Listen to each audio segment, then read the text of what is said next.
pouvez vous asseoir. Je vous invite à ouvrir la parole de Dieu qui se trouve dans Apocalypse. Apocalypse 17 et le verset 17. Il est écrit « Car Dieu a mis dans leur cœur d'exécuter son dessein et d'exécuter un même dessein et de donner leur royauté à la bête jusqu'à ce que les paroles de Dieu soient accomplies. » Que le Seigneur bénisse sa parole dans le cœur de chacun d'entre nous. Maintenant, nous laissons la place au pasteur.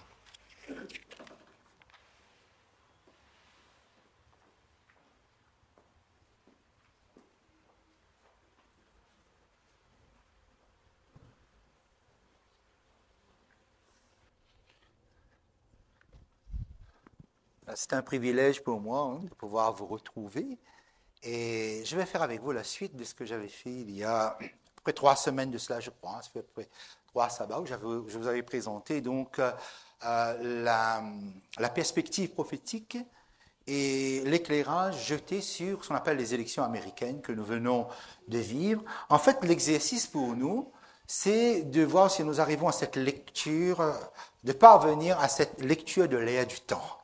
Comment donc calquer, associer l'ère du temps avec les perspectives prophétiques que nous avons dans le livre de Daniel et surtout donc dans le livre de l'Apocalypse. Mais je voudrais vous rappeler que le samedi 28 décembre, dernier sabbat de l'année, nous nous retrouvons en fin de journée pour un temps de louange, un moment de louange pour remercier Dieu à la fois pour l'année écoulée et aussi pour regarder vers l'avenir, vers l'année qui se trouve devant nous, la nouvelle année 2025. Ce sera un moment de transition, un moment de louange, donc, et je voudrais déjà vous demander de réserver cet espace-là.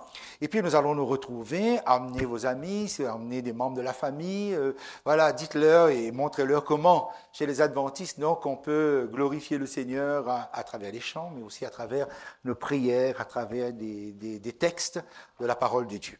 Mais nous amenons aussi quelque chose parce que nous allons faire une grande table, mettre en place une grande table et déposer tout ce que nous allons amener, offrande au Seigneur, mais aussi offrande que nous allons nous-mêmes consommer comme sacrifice. Voilà, donc pensez déjà et venez-y et laissez l'inspiration faire pour voir qu'est-ce qu'il faut emmener. Alors, perspective prophétique, deuxième partie donc. Nous avons parlé donc de ça. C'est-à-dire que nous avons dans le livre de l'Apocalypse chapitre 13 à partir du verset 11 une deuxième bête, l'émergence donc des États-Unis d'Amérique. Les États-Unis d'Amérique devront, ce que nous avons dit, donc amener, diriger, être la superpuissance qui va presque jusqu'au retour du Christ, parce qu'il y a des événements qui vont se passer dans cette période eschatologique, dans cette période de la fin. Ah, ça n'arrive pas? C'est vrai que moi j'avais là-bas. Non. Non.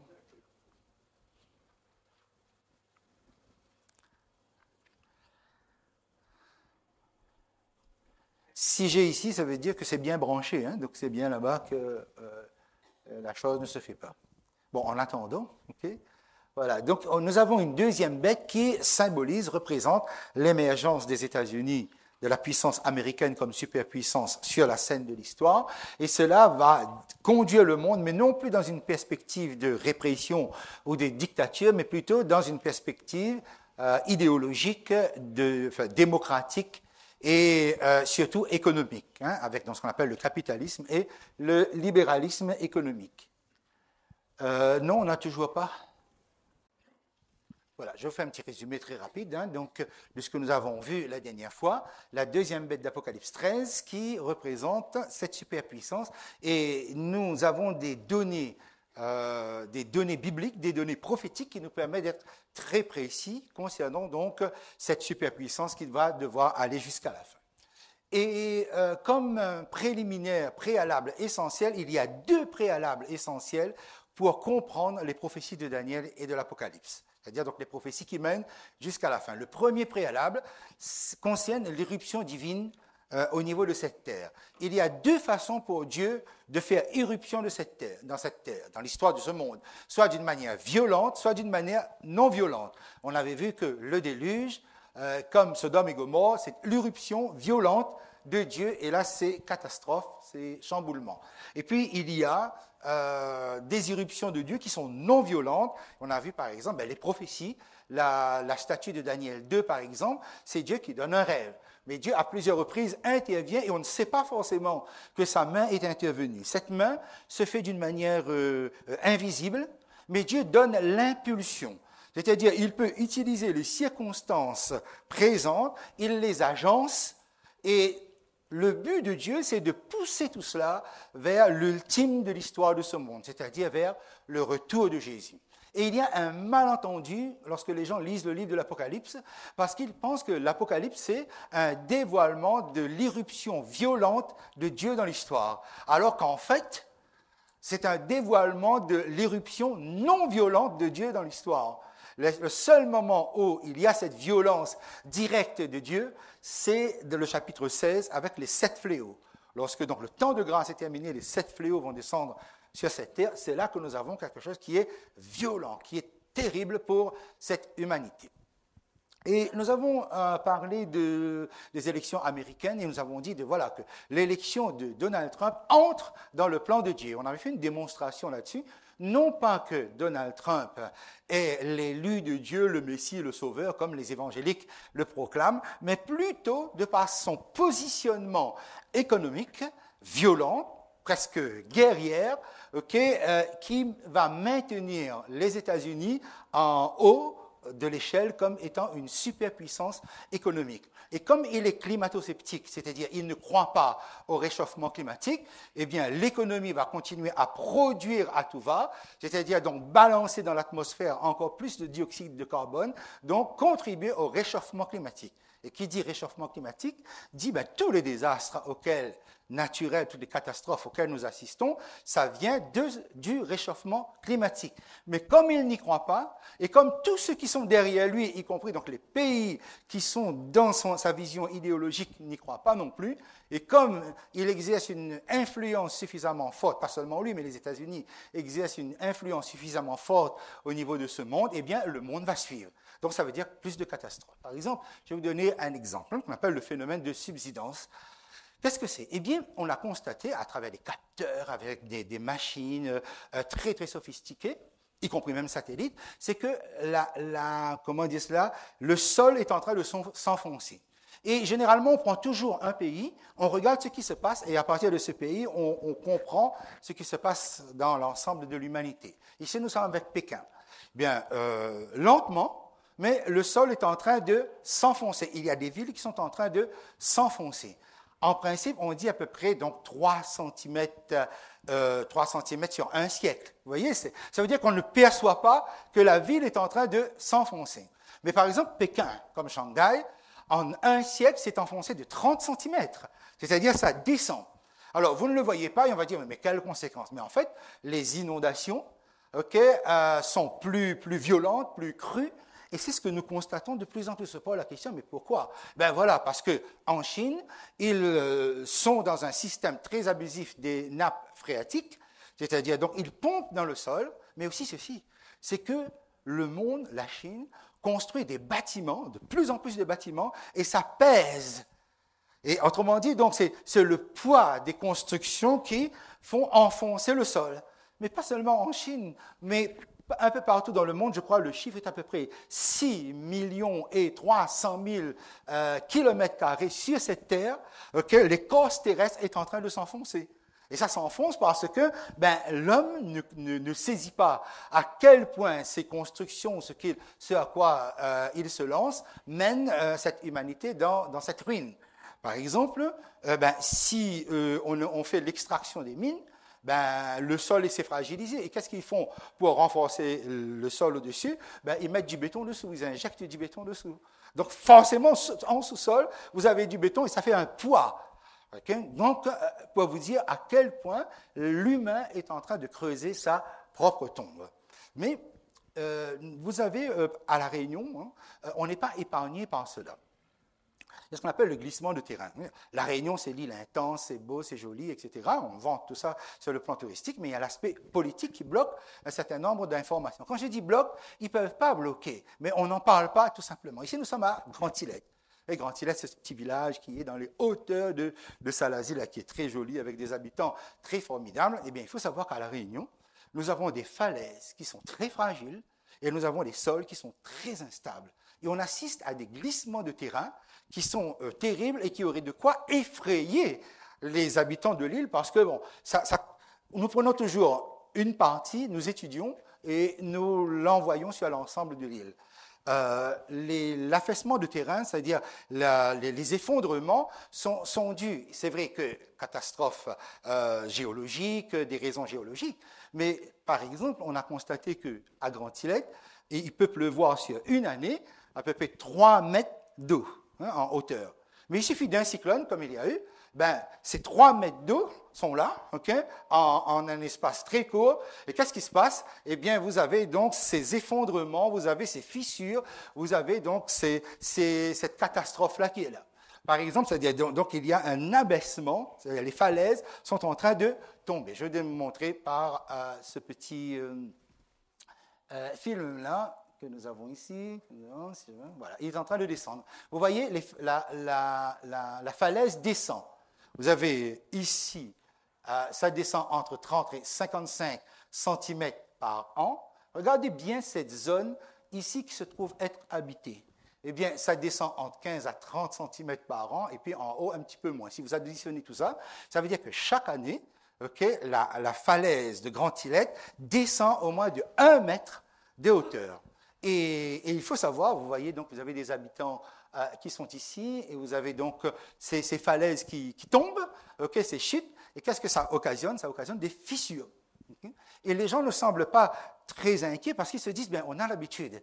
Mais il suffirait qu'un cyclone soit un peu plus violent. Or, qu'est-ce qui fait qu'un cyclone, ouragan ou typhon soit violent? Bien, simplement que la surface des eaux soit à une température plus élevée que d'habitude, le cyclone est plus fort dans le vent, dans la pluie, etc. Et ce qui fait que les falaises à La Réunion sont tellement fragilisées, c'est qu'on ne se rend pas compte que nous sommes sur un terrain instable et fragile parce que ça glisse. Vous voyez, par exemple, un bâtiment à Grand-Îlet, vous voyez au centre de ce bâtiment, à l'intérieur, il y a une fissure qu'ils ont colmatée avec du béton, mais regardez, ici, on ne peut rien colmater avec du béton.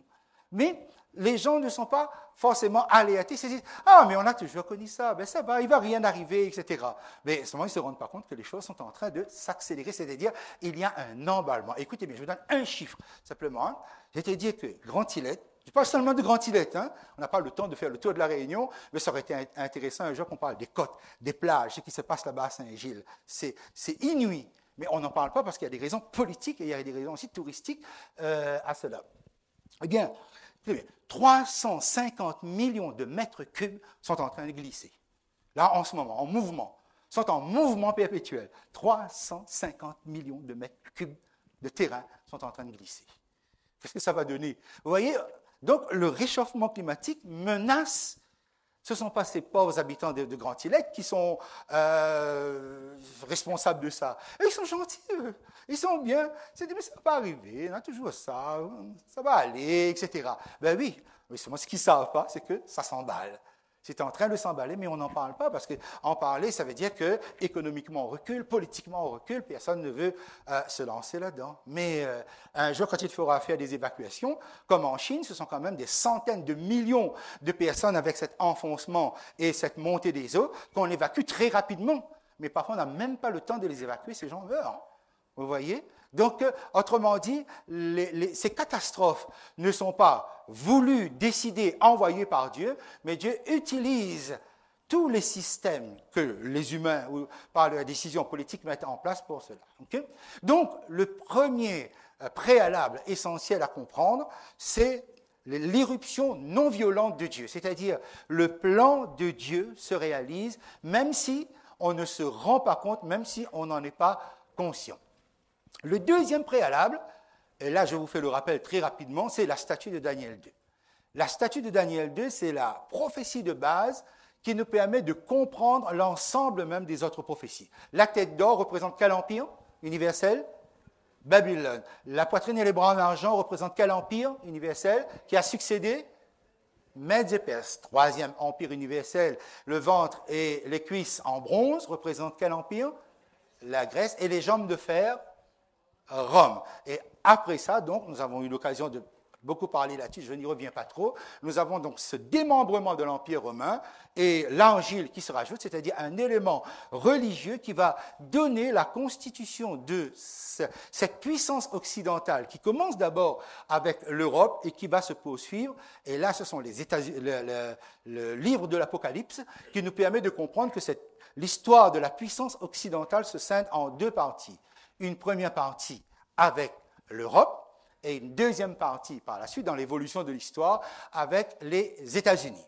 Apocalypse 13 nous donne deux bêtes montrant donc l'émergence de ces superpuissances et actuellement nous sommes donc sous la dominance, la superpuissance américaine comme vous voyez ici. Mais pourquoi l'argile? Parce que l'argile va symboliser le religieux, un christianisme, vous savez, une puissance, un élément chrétien qui va s'ajouter à cette puissance politique. Effectivement, donc, lorsque on était en Europe, ici, tout le Moyen-Âge a été dominé par la religion chrétienne catholique, et lorsqu'on bascule de l'autre côté de l'Atlantique, nous sommes ici aux États-Unis, c'est toujours une religion chrétienne qui domine, qui imprègne la politique, mais ce n'est plus le catholicisme, c'est le protestantisme qui évolue, qui devient aujourd'hui le protestantisme évangélique. Et à partir de là, donc, nous avons toute la conquête en mouvement géopolitique. C'est quoi géopolitique? Ben, par exemple, lorsque nous reprenons la statue de Daniel, lorsqu'on passe de la tête d'or aux poitrines et bras en argent, c'est-à-dire la puissance babylonienne à la puissance médo-persane, eh bien, c'est géopolitique. Pourquoi? Parce qu'ils se battent pour conquérir, pour avoir la puissance, pour démontrer la puissance, pour être le plus puissant, donc grignoter plus de territoire, etc. C'est ça qu'on appelle mouvement géopolitique. Et les États-Unis ayant conquis toute l'Amérique du Nord, ils n'ont plus besoin de faire une conquête terrestre sur la Terre, ils vont conquérir par l'idéologie démocratique, libérale, économique. C'est-à-dire, le monde entier va se calquer sur la philosophie économique, c'est-à-dire les moyens de gagner de l'argent, les moyens de s'enrichir. Autrement dit, donc, l'économie va jouer un rôle très important avant le retour de Jésus. Et est-ce qu'ils ont atteint cet objectif fixé par la Bible? Oui. Pourquoi? Parce que si vous mettez toute la puissance occidentale ensemble, le PIB, produit intérieur brut, vous mettez l'Europe et les États-Unis ensemble, ça fait 40%. Ça veut dire, en fait, ils sont un peu plus que cela. Hein. Mais les États-Unis, sur 100 000 milliards de dollars, eux, ils produisent 26 000 milliards de dollars. L'Europe, à peu près 14-15 000. Donc, quand vous additionnez, ça fait ces 40 000. Donc, vous voyez que le plus puissant reste bien la puissance occidentale.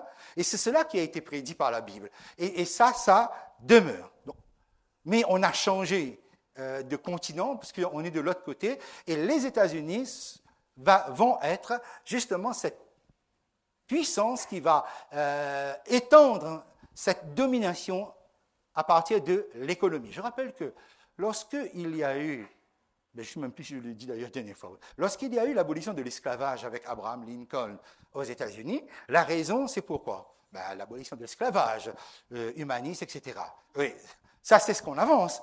Mais en réalité, c'est quoi? C'est que les Américains venaient de créer des moyens de production pour aller plus vite. On produisait plus vite. Mais si vous produisez plus vite, ça veut dire que vous produisez vite parce que vous avez des machines, vous avez l'industrie.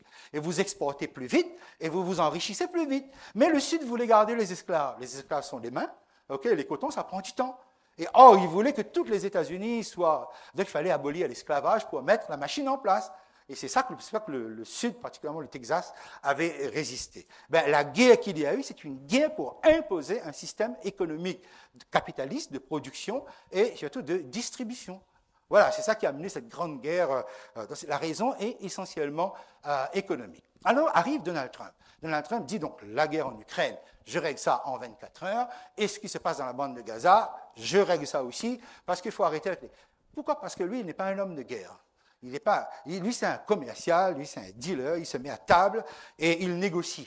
Est-ce que dans cette négociation, je m'enrichis, mon pays s'enrichit, ou bien les guerres ne l'intéressent pas, mais ne l'intéressent vraiment pas. Mais il y a une autre raison pour ça. c'est que vous vous rappelez de ce que je vous ai parlé de la Chine. C'est que la Chine est en train de voir son PIB aussi augmenter. La Chine, là, en 2024, donc, est à 22 000 milliards de dollars. Les États-Unis, 26 000 milliards. Vous voyez que ça se rapproche de plus en plus par rapport à l'année dernière. Or, voilà que la Chine est un pays qui ne fait jamais de guerre. En 2000 ans d'histoire, la Chine n'a jamais fait une guerre à l'extérieur. C'est-à-dire, ils ont des conflits entre eux, mais jamais. Pourquoi? Donc, ça veut dire que la Chine, puisqu'il n'y a pas de guerre, ben, toute leur énergie s'investit pour l'économie. Donc, ils ont le temps, ils ont l'énergie pour pouvoir...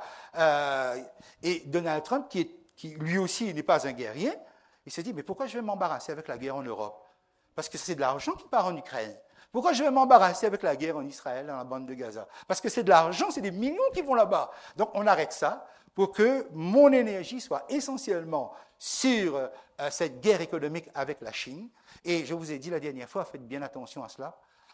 Pourquoi? Dans le sens où la Chine ne peut pas devenir la première puissance mondiale. Parce que prophétiquement, ça casserait la révélation prophétique.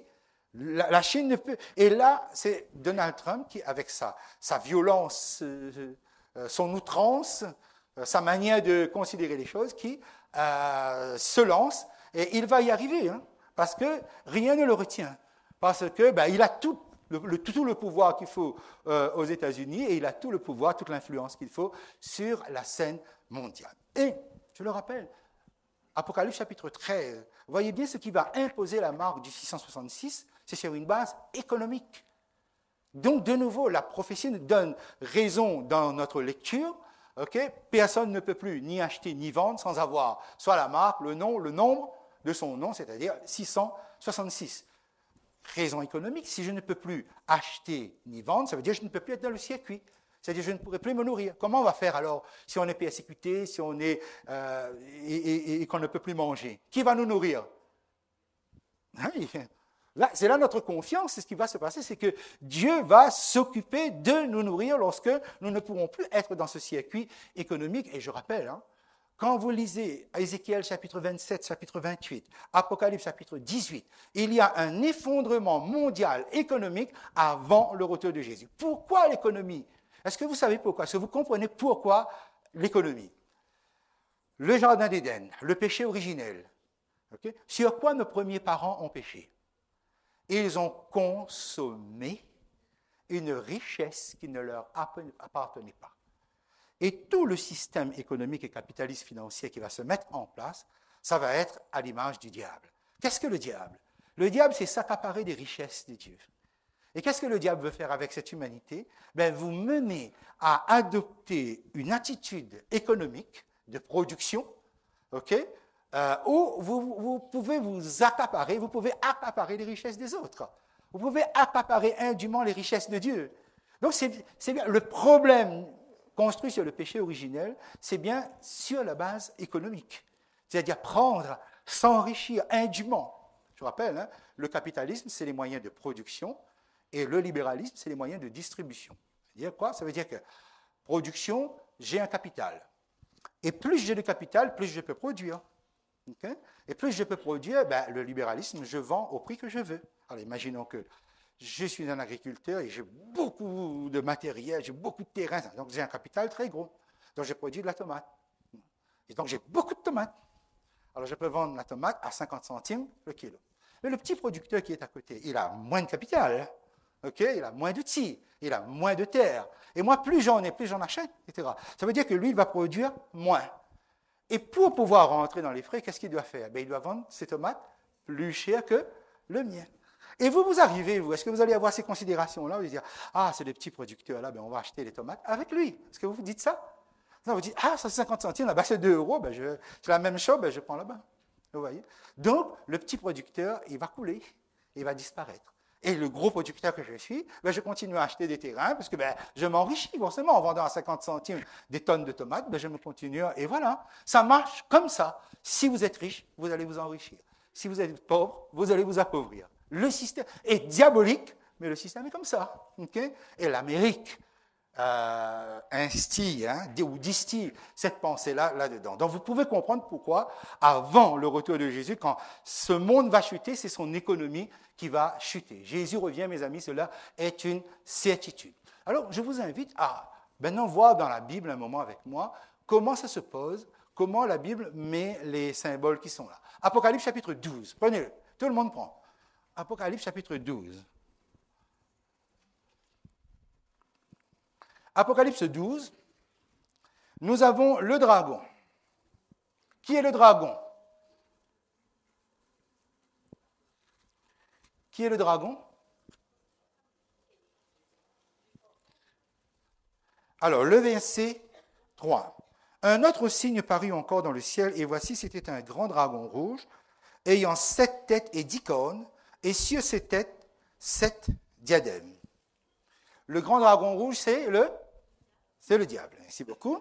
OK, alors qu'est-ce qu'il a, grand dragon rouge? Il a combien de têtes? 7 têtes. Et combien de cornes? 10 cornes. Alors, identifions les 7 têtes. Ce sont les têtes qui sont couronnées. Ça veut dire que les têtes sont en action. Qui sont ces têtes qui sont là? Okay? Les 7 têtes du dragon.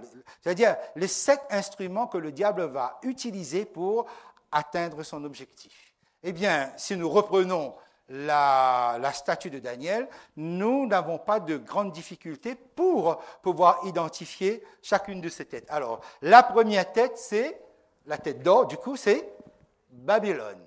La deuxième tête du dragon, c'est-à-dire des instruments nationaux politiques qui deviennent des empires universels sur cette terre que le diable utilise pour contrer l'œuvre de Dieu. La deuxième tête, ce sont les Mèdes et Perses. Troisième tête, jambes, ventre et cuisses des reins, la Grèce. Quatrième tête, Rome. Et cinquième tête, et là nous arrivons, Daniel 7 et Apocalypse 13, ça va être donc la puissance religieuse qui va sortir, émerger de Rome et qui va imprégner la nouvelle constitution politique européenne qui se met en place. Ce sera donc la papauté médiévale que dans Apocalypse 13, on présente comme étant la bête marine, la bête qui sort de la mer. Sixième tête du dragon, c'est-à-dire que le diable va utiliser pour influencer, pour impulser ses actions dans ce monde, ça va être, on l'appelle le faux prophète, c'est-à-dire la bête qui sort de la terre, qui monte de la terre. La dernière fois, on a eu l'occasion de voir cela. Et qui est cette bête qui monte de la terre? Qui est cette bête? Oui, allez-y, oui. Oui, oui. Voilà, les États-Unis d'Amérique que le livre de l'Apocalypse appelle le faux prophète. Faux prophète parce que ça se donne, des apparences de Jésus, mais ça n'a rien de Jésus. Okay? Septième tête, c'est la puissance qui va apparaître dans Apocalypse chapitre 17 et qu'on appelle Babylone la Grande. Et après, donc, vous avez le retour de Jésus. Alors, il faut savoir que notre époque, c'est l'époque du faux prophète, là où le faux prophète domine, c'est-à-dire les États-Unis d'Amérique dominent, et non pas l'Europe avec imprégné du religieux catholique et romain. D'accord? C'est-à-dire, ça, c'est notre époque. C'est-à-dire, nous sommes dans la 6e partie et nous atteignons la 7e partie de l'histoire de ce monde. Okay? Maintenant, quand nous disons nous sommes dans la 6e partie, regardez la cohérence de la Bible. Alors, depuis 1844, c'est-à-dire le jugement qui est commencé dans le ciel, jusqu'au retour de Jésus, cela correspond à ce qu'on appelle le chiffre 6. C'est-à-dire, nous sommes la 6e église, c'est-à-dire l'église de Philadelphie. Laodicée, c'est l'église de Philadelphie, mais qui évolue mal, qui laisse l'orgueil entrer dans son sein. Nous sommes dans le 6e sceau, à ce moment, c'est-à-dire avec la proximité du retour de Jésus, nous sommes sous la 6e trompette d'Apocalypse, nous sommes sous la 6e tête du dragon, c'est-à-dire donc ce que nous avons mentionné tout à l'heure, l'époque du faux prophète, et nous sommes dans la 6e fête. Je rappelle que le plan de Dieu se déroule en 7 fêtes, depuis la Pâque jusqu'au retour de Jésus. Et quelle est la 6e fête? Vous vous rappelez? C'est, oui, le jour des expiations. C'est notre époque. Vous voyez, c'est-à-dire, notre époque correspond à ce que la Bible appelle le chiffre 6. C'est pourquoi le 666 va aboutir, émerger tout naturellement de cette partie-là. Okay? Voilà. Dès que nous avons dit ça, je voudrais vous inviter donc à considérer, nous sommes actuellement dans la 6e tête, la 7e tête va apparaître. Et cette 7e tête, que j'ai appelée Babylone la Grande, se trouve dans Apocalypse 17. Alors je voudrais vous inviter à prendre Apocalypse 17 parce que vous avez ce qu'on appelle la prostituée. Autrement dit, donc, le danger qui menace le peuple de Dieu n'est plus une démocratie avec une économie capitaliste et libérale construite sur les finances, mais le danger qui vient est symboliquement désigné comme une prostituée. Alors prenez avec moi Apocalypse chapitre 17, et je vous propose donc qu'on lise rapidement le verset 1 à 7. Vous l'avez sous les yeux? Alors, puis un des 7 anges qui tenait les 7 coupes vint, et il m'adressa la parole en disant, viens, je te montrerai le jugement de la grande prostituée. Voilà comment on l'appelle, la grande prostituée, qui est assise sur les grandes eaux. C'est avec elle que les rois de la terre se sont livrés à l'impudicité.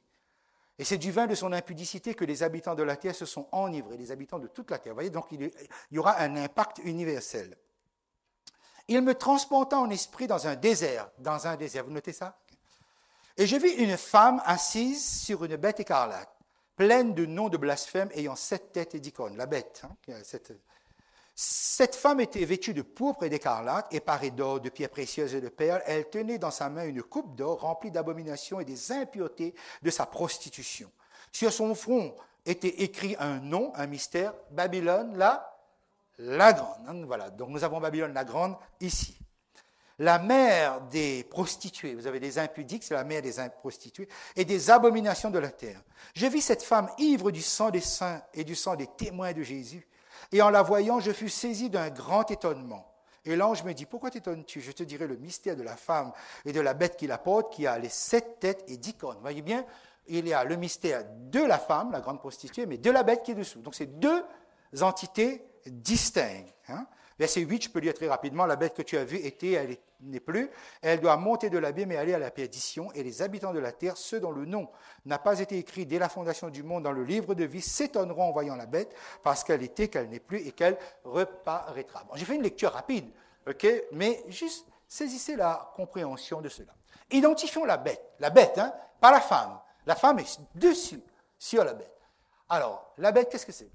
Ici, il me transporta en esprit dans un désert. Je vis une femme assise sur une bête écarlate, pleine de noms de blasphème, ayant 7 têtes et 10 cornes. La première bête, Apocalypse 13, nous a donné l'identité de cette bête qui se trouve ici. La bête que tu as vue était, elle n'est plus, elle doit monter de l'abîme et aller à la perdition. Et les habitants de la terre s'étonneront en voyant la bête parce qu'elle était, qu'elle n'est plus et qu'elle reparaîtra. Ça veut dire que cette bête a reçu un coup mortel, a disparu de la scène de l'histoire, n'a plus d'influence, et maintenant on la revoit pleine de puissance. On dit, ben, c'est pas possible, qu'est-ce qui se passe? Alors, qui est cette bête écarlate? Voilà, la papauté médiévale, la monarchie pontificale, voilà, qui a régné tout au long, qui a dominé l'histoire politique même tout au long du Moyen-Âge. Ça, c'est l'identification de la bête. Ça, c'est la bête. Okay? Maintenant, identifions la femme qui est dessus, qui est assise dessus. Alors, qu'est-ce qu'on nous dit? Alors, on a amené les gens dans un désert et on voit la femme. Il y a une association femme-désert. Ça vous rappelle quelque chose? L'Église chrétienne qui a dû fuir dans le désert. Donc, quand on fait une association femme-désert, ça veut dire quoi? Ça veut dire que c'est une Église chrétienne qui est là. Cette femme-là, qu'on va appeler Babylone la Grande, c'est une Église chrétienne. D'accord? Donc, ça veut dire que la Bible garde cette construction-là, en tout cas, cette description-là. Elle est une prostituée. Dans la Bible, la prostitution, c'est une langue, c'est un symbole que les prophètes de l'Ancien Testament utilisent lorsque le peuple de Dieu suit des enseignements qui ne viennent pas de Dieu. Ils se prostituent avec les Baals, par exemple. Okay? Donc, en fait, le christianisme qu'on appelle Babylone la Grande, c'est un christianisme de compromis. C'est-à-dire, c'est une espèce de mélange. Jusqu'à présent, rien de nouveau, mais ce qui est intéressant, c'est de voir cette émergence-là réapparaître. On continue. Okay? Ça veut dire donc, à la fin, après cette puissance évangélique américaine venant des États-Unis d'Amérique, il y aura un christianisme qui va dominer mondialement le monde, et ce ne sera pas les églises charismatiques évangéliques, mais ce n'est pas non plus la papauté médiévale, comme cela a existé. La femme est dessus, mais cette femme se distingue. Donc ça veut dire que ce qui va se passer, c'est qu'on va avoir quelque chose qui est complètement original, et qui confirme d'ailleurs Daniel chapitre 11 qui parle de ça.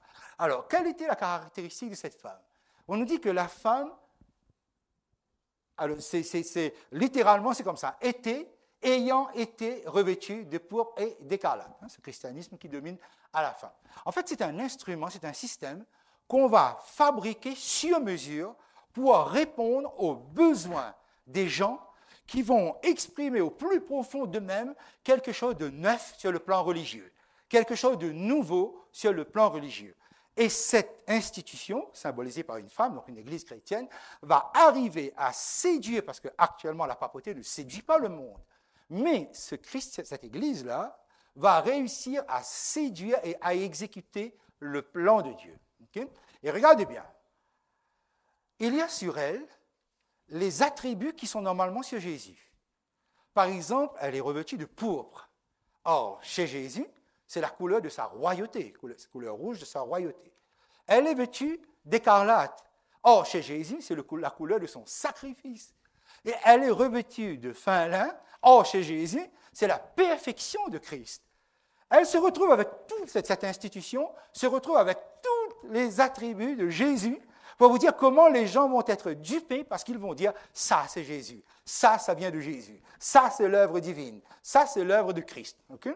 Alors, littéralement, qu'est-ce que nous avons comme dans la phrase? C'est que cette femme ayant été dorée d'or, de pierres précieuses et de perles, pierre avec un S, même précieuse aussi, de pierres précieuses et de perles. Ayant été dorée. Généralement, on utilise cette expression lorsqu'on fabriquait une idole.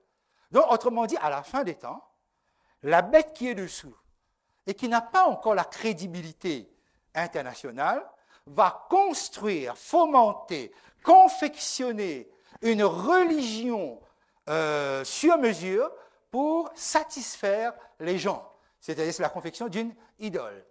Et tout cela dans un cadre de fête, de joie, d'amour, etc. Okay? Et regardez bien une indication qui est donnée par l'apôtre Jean. Elle est appelée Babylone la Grande.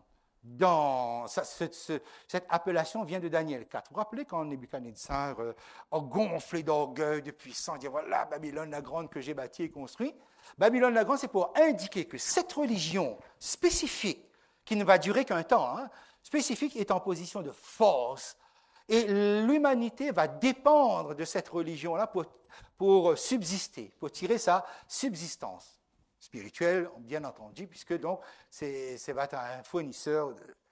La mère, elle est appelée la mère des prostituées. La maman, c'est quoi? La maman, c'est un lien de filiation. On a du respect, on respecte son autorité, et il y a même une certaine dose d'amour, d'affection. Ensuite, on nous dit, elle est la mère des prostituées. Donc ça veut dire qu'elle-même prostituée, elle est la maman d'autres prostituées. Et qui sont ces autres prostituées? Ce seront donc des religions chrétiennes, des mouvements religieux, chrétiens ou non chrétiens, okay, mais qui vont adhérer, qui vont se référer à cette construction que la papauté leur aura donnée. C'est-à-dire que tout le système romain leur aura concocté. C'est-à-dire que toutes les religions, pas seulement chrétiennes, je le répète, donc ça peut être l'islam, ça peut être tamoul ou hindou, okay, ça peut être juif, ça peut être toute philosophie bouddhiste ou autre, okay, ils vont adhérer à cela. On va juste leur demander d'accepter cette nouveauté, d'adhérer à cela. Ça que nous avons. Donc nous avons une association de tous les systèmes religieux par affiliation. On ne leur demandera pas d'être convaincus. C'est-à-dire, il faut que tu crois que. Non, on leur demande seulement d'adhérer. Et toutes les religions vont être imbriquées là-dedans. Okay. Alors, Raphaël Jäger, que j'aime bien comme auteur, parce qu'il est politologue, sociologue, directeur de l'Observatoire du religieux, professeur d'université. Il enseigne la sociologie, l'anthropologie, tout ce que vous voulez. On peut étendre indéfiniment. Regardez bien ce qu'il écrit, parce qu'il est un observateur très fin des choses religieuses, mais un observateur aussi très fin de la sociologie religieuse et la sociologie tout court. Okay. Il écrit ceci. On va assister au développement d'une religiosité planétaire déjà en germe aujourd'hui. Autrement dit, c'est déjà commencé, mais vous ne le voyez pas. Vous ne voyez pas plus que les habitants de Grand-Îlet ne voient le danger, alors que la fissure est en train de se faire et que les effondrements se poursuivent. Pas plus que les Chinois ne vont percevoir quoi. On ne perçoit rien, on n'en parle pas. Donc, on ne voit, tant que ce n'est pas dans les médias, on n'en parle pas. Mais il dit déjà en germe. Alors, le grand renversement se produit dans les années 90, 1990. Tout le monde pense de manière individu globale, sans s'en rendre compte. Aujourd'hui, avec le smartphone, c'est facile. Vous voyagez, le train, l'avion, les bus, où que vous alliez, les gens sont dans un comportement identique, penchés sur le... Ils font la même chose, de la même façon. Okay? C'est ce qui attend le mouvement religieux, ce vaste mouvement décrit dans l'Apocalypse. On y adhère comme nos pas adhèrent au sol sur lequel nous marchons sans avoir à y réfléchir. Quand on marche, on ne réfléchit pas. Les pas adhèrent au sol. Ce n'est plus du domaine de l'adhésion, mais de l'adhérence. Ce qu'on avait dit un petit mot la dernière fois là-dessus. On évoque le développement personnel individu ou le développement durable global comme des évidences qui n'ont plus l'air religieuses alors qu'elles le sont profondément. Peut-être on aura l'occasion de revenir là-dessus. On parle le développement personnel, développement durable, etc. Vous savez que derrière tout ça, il y a de la manip, en fait. OK, mais on n'a pas le temps d'en parler, mais il y a du religieux dans tout ça. On va le considérer et considérer ça comme du religieux. Il poursuit en disant, un nouveau système religieux se met en place, c'est-à-dire est en train de se mettre en place, qui marche très bien avec une seule croyance. Les nouvelles religiosités ne sont que les expressions d'un nouveau système. Même les tendances qui ont l'air très différentes, voire opposées, comme le néo-fondamentalisme, les mouvements New Age et les courants évangéliques font partie du même système. Autrement dit, que ce soit des systèmes ésotériques ou que ce soit les groupements évangéliques des États-Unis, c'est la même, ils fonctionnent de la même façon. Et ce sera très facile de les regrouper dans un système. Et avec cette phrase, pour la première fois de l'histoire, ce n'est pas le simple passage d'une religion à l'autre qui se joue, mais la refondation de toutes les religions de l'humanité en une religiosité globale. Voilà la menace qui est devant nous, mes amis. Après les États-Unis, voilà la superpuissance que le monde va créer, qu'on appelle Babylone la Grande. Et nous, on va dire, mais je ne comprends pas, mais alors l'évangile éternel, ça n'impacte pas le monde depuis le temps qu'on le prêche. Et vous avez, quand vous faites du travail missionnaire, par exemple, oui, toutes ces maisons qui sont maintenant bloquées et tout là, mais comment Jésus va revenir, l'évangile va être étendu, mais comment ça se fait? Écoutez, très vite, Dieu nous donne des indices, et c'est dans l'histoire qu'il nous donne des indices. Quand Martin Luther arrive, pourquoi ça a marché? Pourquoi ça a été une révolution, cette réforme protestante? Pourquoi le monde a été bouleversé par son message alors qu'il y avait avant lui ce qu'on appelle les précurseurs de la réforme? Les précurseurs, on les connaît, les Vaudois, okay? John Wycliffe, par exemple, appelé l'étoile du matin de la réforme, c'était bien avant Luther. Jean Hus, Jérôme de Prague, et ainsi de suite. Mais pourquoi ça n'a pas impacté? Et quand Martin Luther arrive, ça impacte. Mais alors, c'est un mouvement qui frappe l'Église toute puissante à ce moment-là. Pourquoi? Très bien. À son époque, en fait, ça va de la fin du XVe siècle dans le XVIe siècle. Les gens avaient l'angoisse du salut. C'est-à-dire, ils avaient la recherche du salut. Ils voulaient quelque chose qui était authentique, une foi qui était authentique. Et ils étaient malades dans cette recherche de l'authenticité d'une foi. Ils ressentaient cette angoisse d'avoir une vie qui soit conforme avec ce que Dieu demande. Donc, quand Martin Luther souffre justement de cette angoisse que vous connaissez, c'est parce que c'était dans l'air du temps. Parce que dans son temps, on souffrait de ça, on aspirait à autre chose. Parce qu'en face, il y avait la mort, je vais mourir. Et qu'est-ce qui va se passer? En face, il y avait les pestes, c'est-à-dire la crise sanitaire. Vous notez ça? Il y a une angoisse du salut qui, tout d'un coup, émerge comme ça dans le cœur humain. Tout le monde veut être sauvé. OK? Et qu'est-ce qu'il y a en face? La crise sanitaire. Ça va? Vous notez là? Crise sanitaire, les pestes et tout le reste. Les gens meurent. Et alors, l'Église catholique, qui était en baisse à ce moment-là, va produire ce qu'on appelle les indulgences. C'est quoi les indulgences? Bon, je vais mourir, crise sanitaire, je panique, parce que je me demande si vraiment... Pourquoi? Parce que l'Église catholique était déjà décrédibilisée, parce qu'à cause des abus qu'il y avait au sein de cette institution-là. Les richesses, la papauté, l'Église, parce qu'on disait qu'en dehors de l'Église, il n'y a pas de salut. Donc, pour être sauvé, il faut l'Église, c'est-à-dire il faut le clergé, etc. Et le clergé va donner les indulgences. C'est quoi les indulgences? Dès qu'on meurt, on va soit au paradis, mais là, il faut être saint, donc personne ne peut y aller. Soit en enfer, là, on va rôtir et personne ne veut griller. Okay? Alors, on propose le purgatoire. Il y a le purgatoire. Là, il n'y a plus le choix. C'est le purgatoire. Je dois prendre le purgatoire. Mais le purgatoire, c'est quoi? C'est une souffrance. C'est un enfer intermédiaire. C'est-à-dire que le purgatoire, c'est là où le feu va purifier mon âme. Et après, enfin, ayant été purifié, je vais au paradis. Mais l'Église dit, il y a une façon de pouvoir raccourcir ce délai. Au lieu de souffrir sur 1000 ans, tu vas peut-être souffrir sur 1 an. On te vend des indulgences. C'est-à-dire, OK, tu achètes l'indulgence et tu fais un temps plus court au purgatoire. Ou bien, voire même tu as la possibilité de zapper le purgatoire, si tu y mets le prix. Donc, autrement dit, l'Église va monnayer, OK, va faire des prix. Si vous êtes riche, vous allez avoir un prix. Si vous êtes pauvre, vous allez avoir un autre prix. Mais avec peut-être moins de... Vous voyez, il y avait un commerce, un business extraordinaire là-dedans, mais qui a contribué à beaucoup décrédibiliser l'Église. Donc, les gens ne croyaient plus. Les gens commençaient à reculer sur cette affaire d'indulgence. Et Martin Luther lui-même fait partie de ceux qui souffraient dans sa quête et n'arrivaient pas à trouver quelque chose. Je continue. Alors, suivez bien les images qu'il y a sur mon tableau. Nous sommes en quelle année? Martin Luther va placarder ses 95 thèses là sur la porte de l'église de Wittenberg. 1517. 1517. Vous avez bien retenu ça, hein? Là, vous pouvez comprendre la main de Dieu dans l'histoire. D'abord, 60 ans auparavant, on découvre l'imprimerie. 60 ans auparavant. Quel est le premier livre qu'on imprime sur l'imprimerie? La Bible. OK. 60 ans après, Martin Luther dit qu'il faut que les Bibles soient dans toutes les mains, que ce soit lu par tout le monde. Si c'est les moines qui doivent recopier, je ne vois pas comment les gens pourront avoir les Bibles. Mais là, cette fois-ci, il va y avoir quelque chose qui va permettre non seulement des Bibles, mais aussi toutes sortes d'écrits, d'idées, de propositions. Les humanistes, les gens cultivés vont beaucoup écrire, et en écrivant beaucoup, ils critiquent l'Église, justement, qui abuse les richesses et tout ce qu'il y a comme abus. L'imprimerie est invitée, et l'imprimerie est inventée en quelle année? 1450, d'accord? Ensuite, l'islam menace. L'islam devient terroriste.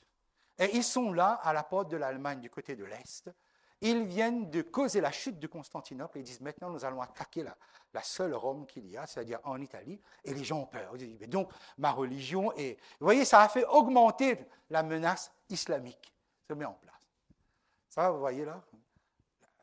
Besoin, l'angoisse du salut, crise sanitaire, invention technologique qui permet la diffusion de toutes les communications d'une manière extrêmement rapide. Aujourd'hui, vous pensez à quoi? Quel est l'élément qui permet la diffusion très rapide de la communication? On diffuse les idées très... C'est téléphone, mais qu'est-ce qui permet? Les médias, Internet. Okay? Donc, il y a bien une augmentation de l'économie. Vous avez ici, crise islamique. Martin Luther lui-même, il est placé dans un milieu où il y a plein de Bibles, plein de documents, plein de tout ça, et il peut travailler à rechercher, et c'est là qu'il va trouver la justification par la foi. Et en plus de tout ça, alors que Martin Luther aurait dû être menacé, arrêté, exécuté comme Jean Hus par exemple, et bien d'autres encore avant lui, eh bien tranquillement, c'est une façon de parler, il est protégé. Il est protégé pourquoi? À cause des raisons politiques. Il y a une puissance politique qui le protège, c'est l'électeur de Saxe.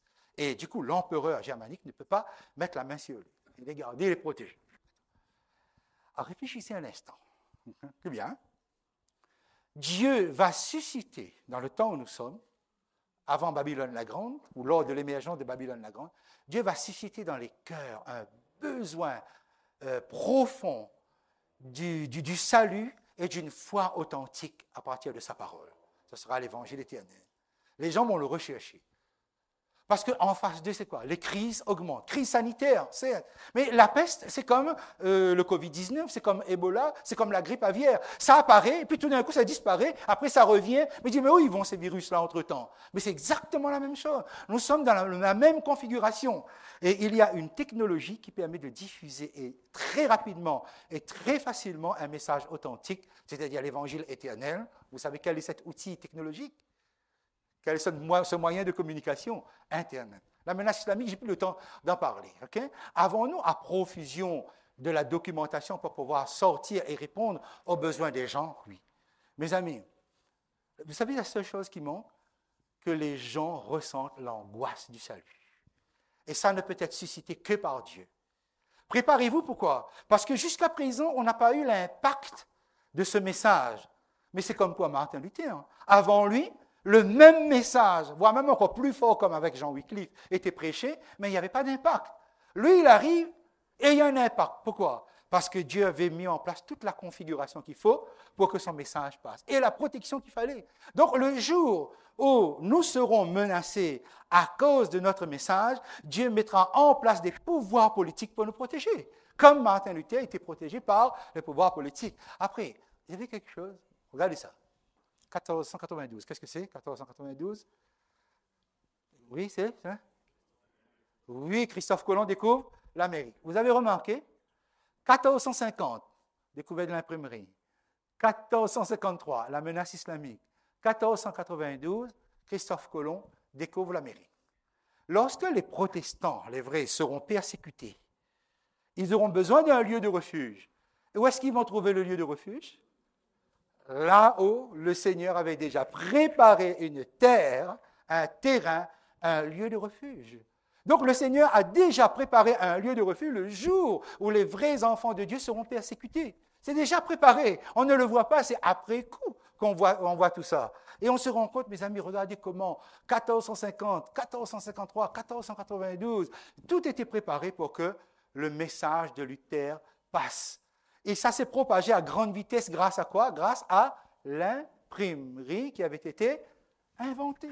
Mes amis, lorsqu'il va falloir que notre message vole, parce que c'est un message qui vole, parcourt toute la planète, ça va être très rapide. Hein? Avec Internet, ça va être très rapide d'un bout à l'autre. Donc, tout est mis en place, en fait, mais on ne le voit pas. Il faut juste que nous ayons confiance en Dieu. Dans le verset 6, il était dit, « Et je vis cette femme ivre du sang des saints, du sang des témoins de Jésus. » Ça veut donc dire que la menace était... et la persécution est là. Okay? Il y a une répression sanglante. La persécution se fera par Babylone la Grande. Et là, mes amis, nous aurons sans doute ce qui se passe. Là, je vous donne un exemple. Ce qui se passe et comment l'expliquer si ce n'était pas par une intervention divine. Sylvain Wallner, jeune Suisse, footballeur doué comme pas possible depuis jeune, et qui vient de signer en septembre, il signe son contrat qu'il attend depuis, et je peux vous assurer, les footballeurs gagnent bien leur vie. Et il est pressenti pour être dans la sélection nationale, puisqu'il a joué dans la sélection nationale Espoir. Et là, il y a un mois, vous avez la date là, c'est 11 novembre, 11 novembre 2024. Il arrête tout. Il arrête tout pourquoi? Parce qu'il a rencontré Jésus. Il dit, le jour du repos biblique est important pour moi. Et il refuse de jouer le samedi et il prend sa retraite à 22 ans. Vous avez donc là quelqu'un qui est jeune, quelqu'un qui est doué, quelqu'un dont l'avenir s'ouvre devant avec des richesses. Qu'est-ce qui se passe? Il découvre le message de Jésus et regardez bien ce qu'il dit ici. Je veux suivre Jésus et le jour du repos est important, est devenu, le jour du repos biblique, est devenu important pour moi. C'est extraordinaire, hein? Amen, on dirait, ok? Et il dit ceci, je suis un chrétien croyant et je lis la Bible. je prends moi-même les décisions concernant ma vie. C'est très important et ça montre l'intelligence que ce jeune-là peut avoir parce qu'il ne mêle pas l'Église dans cette affaire. Mais l'Église, c'est les gens vont dire quoi? Quelqu'un comme ça, il s'est fait enrôler par une secte qui nous enlève un jeune prodige rempli d'espoir national, etc. Non, il dit, je lis la Bible. Ce n'est pas une Église qui m'a dit. Je suis capable de comprendre et je prends les décisions moi-même. Mais c'est comme vous. Ce n'est pas parce que l'Église adventiste vous a jamais dit d'observer le sabbat. C'est la Bible, c'est vous, c'est votre conviction. Vous voyez? Alors, le Seigneur est en train déjà de susciter une génération capable de pouvoir prendre position et de considérer que le 7e jour qui va être l'enjeu terrible. Mais le Seigneur nous donne déjà des signes avant-coureurs. Que les signes avant-coureurs ne sont pas seulement dans le monde avec les catastrophes.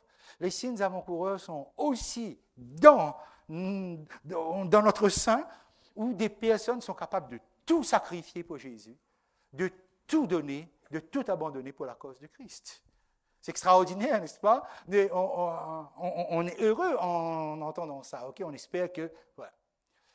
Et mes amis, je vais juste aller vers la fin. Donc, 7 têtes, 7 montagnes, 7 royaumes. Juste ceci. Apocalypse, le chapitre 17 toujours, je saute très vite pour finir, pour conclure. Dans Apocalypse 17, verset 9, c'est ici l'intelligence des saints, l'intelligence qui a de la sagesse. Les 7 têtes sont 7 montagnes sur lesquelles la femme est assise. Ce sont aussi 7 rois. 5 sont tombés, un existe, l'autre n'est pas encore venu. Et quand il sera venu, il doit rester un peu de temps. Vous avez ici, 7 rois, 5 sont tombés, un existe, l'autre n'est pas venu, et quand il sera venu, il doit rester un peu de temps. 7 rois. Donc nous avons Babylone, Mèdes et Perses, Grèce, Rome, et la papauté médiévale. Donc, 5 sont tombés, ce sont ces 5-là. Un existe. Qu'est-ce qui existe? Le faux prophète dans les États-Unis d'Amérique. Et l'autre n'est pas encore venu, c'est-à-dire Babylone la Grande, et quand il sera venu, il doit rester peu de temps. Vous savez qu'est-ce qui est extraordinaire là-dedans? C'est que quand Jean a écrit l'Apocalypse, ce passage-là l'a placé à notre époque, là où vous êtes. C'est comme si Jean était assis là au milieu de nous, et il nous dit, un existe et l'autre n'est pas encore venu. Cet autre qui n'est pas encore venu, bon, on sait, c'est Babylone la Grande, on a donné sa description là tout à l'heure. Okay? Et le texte poursuit en disant ceci. Et la bête qui était, qui n'est plus, on sait qui c'est, papauté médiévale, est elle-même un 8e roi, et elle est du nombre de 7, et elle va à la perdition. Alors, quand on lit ça, c'est compliqué, qu'est-ce qu'il est en train de dire? Okay? Alors, je mets ici. La bête qui était, qui n'est plus, est elle-même un 8e roi. Ça veut donc dire que il y aura un 8e roi. Mais elle est du nombre des 7. Ça veut donc dire qu'il faut revenir là-dessus. Or, où trouve-t-on ce 8e roi qui n'est plus et qui réapparaît? C'est le 5e ici. C'est-à-dire, tout à la fin, la papauté médiévale, après la chute de Babylone la Grande, va revenir en puissance très rapidement dans un temps très court, mais pour aller à la perdition. C'est-à-dire le 8e, mais qui est du nombre des 7. Parce que c'est la 5e puissance qui se trouve ici. Alors, mes amis, nous avons compris donc cette histoire de Babylone la Grande, c'est vraiment la menace qui menace la nouvelle génération. La bête, en dessous, c'est un retour de l'ancienne papauté romaine, c'est la source de puissance, et tandis que ce qui est la menace qui est devant nous, c'est le nouveau système chrétien qui va dominer. C'est un mouvement de séduction, c'est un mouvement, ça va séduire, c'est un mouvement d'exécution et c'est un mouvement de persécution. Alors, clôturons en disant ceci. Dans l'Apocalypse, il y a 2 femmes. Voilà, la menace, c'est une église chrétienne. La menace est là, c'est la femme revêtue de rouge. Mais l'église, à la fin, l'église pure, l'église de Jésus-Christ, elle est revêtue de blanc. La lutte va être terrible. Et sans doute qu'une bonne partie de nous-mêmes, dont je fais partie, nous allons peut-être passer outre. Mais cette nouvelle génération qui se trouve ici, il faut les préparer déjà à être ici. D'accord? C'est votre Église, c'est votre défi, de pouvoir faire face à quelque chose qui va être terriblement attractif, mais dont il va falloir, comme pour Martin Luther, croyant que ce ne sera pas la masse des gens, mais il y a des gens sincères qui sont actuellement dans Babylone, on va dire comme ça, okay? Mais que Dieu va appeler à sortir de Babylone. C'est pour ça que l'espoir de Jésus repose beaucoup sur les enfants, repose beaucoup sur la jeunesse, repose beaucoup sur la nouvelle génération, parce que cela va leur demander une force, une puissance que seul le Saint-Esprit pourra leur donner. Mais nous croyons à cette victoire parce que la Bible le dit, parce que Jésus l'a dit. Amen. Que son nom soit glorifié pour cela. Amen.